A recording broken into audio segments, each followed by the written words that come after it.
I'm your host, Carl Ball, founder and director of the Creation Evidence Museum in Glen Rose, Texas. The title to today's program is How to Talk to an Evolutionist About Creation.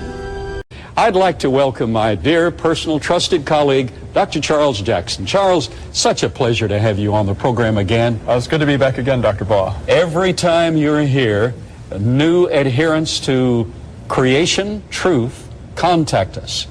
Richard Dawkins, one of the most famous atheists in the world, said this: I later reverted to pantheism when I realized the shattering complexity and beauty of the living world. Now, so far, he's right about beauty and complexity.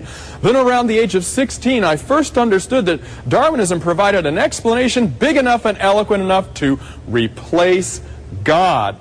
I have been an atheist ever since. It was hard to be an atheist before Darwin. The illusion of design is so overwhelming. Well. Oh my God. A quick Google search will show that this quote simply doesn't exist.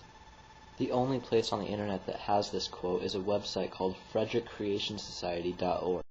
At the top of the page it says, "Note, although we believe these quotes are authentic, we have not specifically verified the authenticity of each and every one."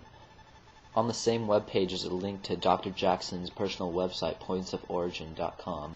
This gives you an idea of the people we're dealing with.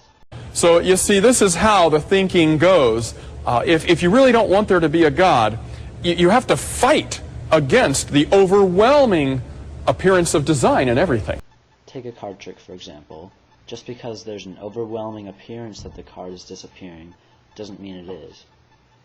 There's a purely naturalistic, logical reason that it looks this way.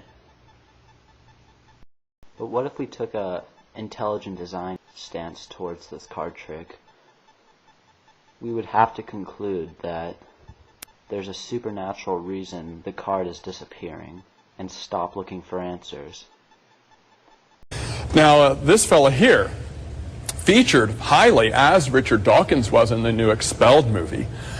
He's a professor at Cornell, a well-known atheist. I have seen Dr. Provine speaking to groups on video of elementary school kids telling them there's no God. So he's an atheist evangelist. Belief in evolution makes atheists of people. Now, see, a lot of people don't realize this. One can have a religious view that is compatible with evolution only if that religious view is indistinguishable from atheism. Dr. Jackson. Once again, we have a completely fabricated quote that comes from the exact same website and nowhere else on the internet.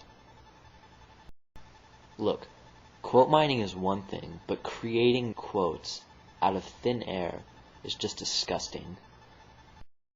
But the question is, did the Frederick Creation Society get these quotes from Dr. Jackson, or did Dr. Jackson get these quotes from the Frederick Creation Society? Part 2. On the page that lists Dr. Jackson's website, it says, "Site of Dr. Jackson, who spoke to our group last year," which can only lead me to the conclusion that Dr. Jackson had a hand in creating these quotes.